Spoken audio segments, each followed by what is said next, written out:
अस्सलाम वालेकुम जी, आपका होस्ट सईद अहमद जद आपकी खिदमत में हाजिर। हमारा यूट्यूब और फेसबुक चैनल ये है पाकिस्तान देखने।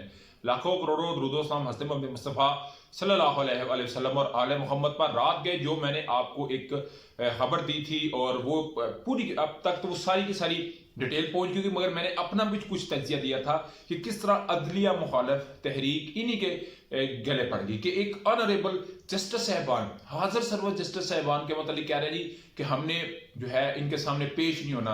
और ये मुल्क का वज़ीर आज़म ये बात कर रहा है। फिर को कि उन्होंने ये बात कही कि जी मैं वज़ीर आज़म के नाते बात नहीं कर रहा, पाकिस्तान मुस्लिम लीग नून का सदर बात कर रहा हूँ। उसके बाद से ऐसी ट्रोलिंग शुरू हुई, क्योंकि आप जानते हैं कल जैसे वॉलंटरी का लफ्ज़ उन्होंने इस्तेमाल किया और फिर वो पूछते हैं कमरुज़्ज़मान कारा साहब से इसका मतलब उर्दू में क्या, तो कहा जाता है कि रजा कराना तौर के ऊपर।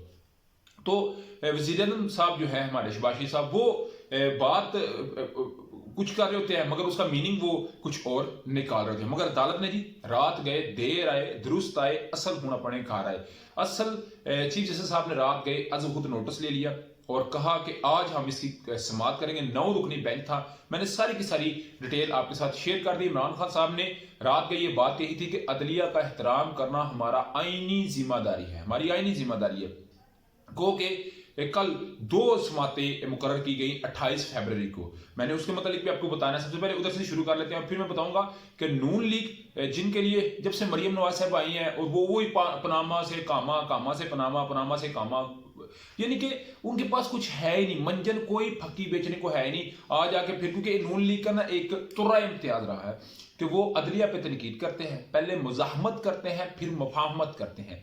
ये बात कहती है मरियम नवाज साहबा। मगर इस दफा जो मुजाहमत की गई है उसकी मुफाहमत मेरा ख्याल नजर नहीं आई। उसकी मुफाहमत एक ही सूरत में नजर आएगी कि जिस इलेक्शन से ये भाग रहे थे वो इलेक्शन करवाना पड़ेगा। और तैयार रहिएगा, सदर साहब ने जो तारीख दी है उसके आगे पीछे तारीख हो सकती है या वही तारीख पर रिवाइज किया जा सकता है। तो 1-2 दिन के अंदर जी फैसला होने जा रहा है। मगर जैसे कि आप जानते हैं इमरान खान साहब अदालतों के सामने पेश हो रहे हैं, लाहौर हाईकोर्ट के सामने पेश हुए। आप जानते हैं बैंकिंग कोर्ट का केस है जिसमें जज दरंगशाह थी, उन्होंने पीटीआई उन्होंने बकाया तौर पर 3:30 बजे बुलाया हुआ था इमरान खान साहब को। फिर पीटीआई इस्लामाबाद हाईकोर्ट में चली गई और 21 फरवरी तक उनको जो है वो मोहलत मिल गई। और अभी जो इस्लामाबाद हाईकोर्ट है उन्होंने 28 फरवरी तक का वक्त दे दिया है। इमरान खान साहब बैंकिंग कोर्ट में पेश होंगे और इमरान खान साहब ने जो एक दरखास्त की थी ना कि वीडियो लिंक के जरिए मैं इसमें शिरकत कर लेता हूं, पेश हो जाता हूं, तो जिसको मुस्तरद कर दिया गया है अदालत की जानब से। उन्होंने कहा नहीं जी इमरान खान साहब आप अपनी जाती हैसियत में पेश होंगे। तो मैंने कहा ये भी देखिए इमरान खान साहब ने कोई इसके ऊपर ये बात नहीं कही कि मैं इस पे पेश नहीं होने जा रहा। उसके अलावा जी दूसरी 28 फरवरी को तोशाखाना रेफरेंस की समाअत है। और मैंने ना अक्सर आपको ये बात कहता हूं कि ये राना सनाउल्लाह साहब की रात के जैसे प्रेस कॉन्फ्रेंस हुई, आप हमारे साथ अगर दुश्मन है तो हम भी आपके दुश्मन हैं, ठीक है। और कहते हैं जी कि वो इमरान खान साहब को तो ये भी नहीं पता कि उनकी बेगम बताती है कि डॉलर कितने का हो गया है और रुपया कितना कम हो गया, ये इस तरह का वज़ीर आज़म है। तो आपके जो जनाब शबाशी साहब हैं उन्हें वॉलंटियर का उर्दू मीनिंग नहीं पता, वो कमरुज़्ज़मान कारा से पूछ रहे हैं कि रजा कराना तौर के ऊपर। तो राना सनाउल्लाह साहब रात को बेबस नजर आए, यानी कि वो जी हमने तो गाड़ियां तैयार की हुई थी कि 500 बंदे आएंगे, मर के भी 80 बंदे नहीं हुए, पुलिस तो लान करती रही। बेसिकली ये इनका दिल था कि कल को ऐसा काम होता, क्योंकि राना सनाउल्लाह साहब बड़े बेताज बादशाह है और हुकूमत बड़ी बेताज बादशाह है ऐसा ने हमारे टोन रिवाइज करने के मामले में। तो इमरान खान साहब के ऊपर जी 28 फरवरी को फर्द जुर्म भी आयद हो सकती है। तो मैंने कहा चलिए ये भी बता दिया। उसके अलावा जी आप जानते हैं कल पूरी की पूरी कबीना को बैठा के वज़ीर आज़म साहब ने ऐलान किया कि पूरी की पूरी कबीना जो है वो तनख्वाह नहीं लेगी, वो मरात नहीं लेगी, अपने यूटिलिटी बिल्स जो है वो अपनी जेब से देगी। बहुत बेहतर, ये ऐसा होना भी चाहिए और हर बंदे की ख्वाहिश भी थी और हर बंदा डिमांड भी ये कर रहा था। उसके अलावा लग्जरी जो गाड़ियां हैं उनके ऊपर जो है वो पाबंदी लगाई गई है। और उसके अलावा कोई बिजली का, कोई गैस का, जो कि सरकारी दफातर के अंदर जो बरूने मुल्क, जो अंदरूने मुल्क इकानमी क्लास में जाएंगे, अगर बरूने मुल्क जा रहे हैं तो उनका कोई प्रिंसिपल सेक्रेटरी साथ नहीं जाएगा, अगर जाएगा तो अपने खर्चे पे जाएगा और 5 स्टार होटलों के अंदर ही रहेंगे। एक कुछ इकदाम ठीक है।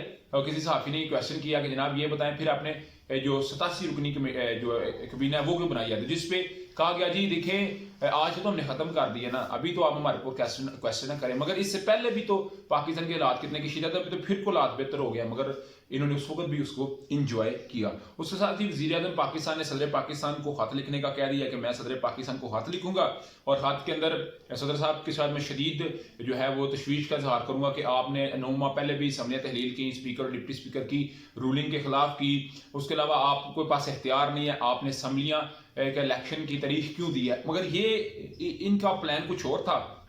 जैसे हाँ साहब कहते हैं कि इंसान कुछ और प्लान बनाता है, अल्लाह ताला की ज़ात कुछ और प्लान बनाती है।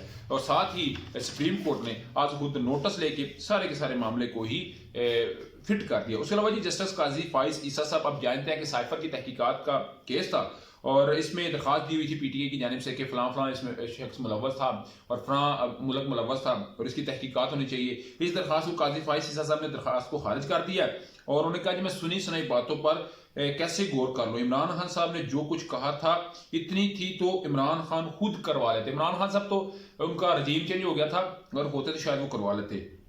ना मैं हुकूमत के, ये उनका ना बड़ा एक जुमला बड़ा मीनिंगफुल है। वो कहते हैं ना मैं हुकूमत के इख्तियारात में मुदाखलत करूंगा और ना मैं किसी को करने दूंगा। ये भी बाकायदा तौर के ऊपर जस्टिस काजी फाइज ईसा साहब ने ये बात की। उसके अलावा पाकिस्तान बार काउंसिल ने जस्टिस मुज़ाहिर अली अकबर नकवी साहब के मुतालिक कहा ना कि अगर उनके लिए एक लाइट है, अगर उनका रेफरेंस भी दायर करना चाहिए तो फिर काजी फाइज ईसा साहब को भी रेफरेंस वापस लेना पड़ेगा। मगर ओवरऑल अगर बात करूं तो आज का दिन बड़ा अहम होने जा रहा है। पाकिस्तान की सियासत में एक बड़ा टर्निंग पॉइंट साबित हो सकता है। शायद इस ऐलान के बाद बहुत सारे सियासतदान जो हैं वो बाहर की यात्रा का बंदोबस्त करना शुरू कर दे और जिन्होंने बाहर से आना था शायद उनका आना रुक जाए। आप क्या समझते हैं? लाजमी कमेंट से शेयर कीजिए। व्लॉग वीडियो पसंद है तो फिर चैनल को लाइक सब्सक्राइब अपने दोस्तों से शेयर कर लीजिए। नेक्स्ट तक के लिए होस्ट को अस्सलाम वालेकुम।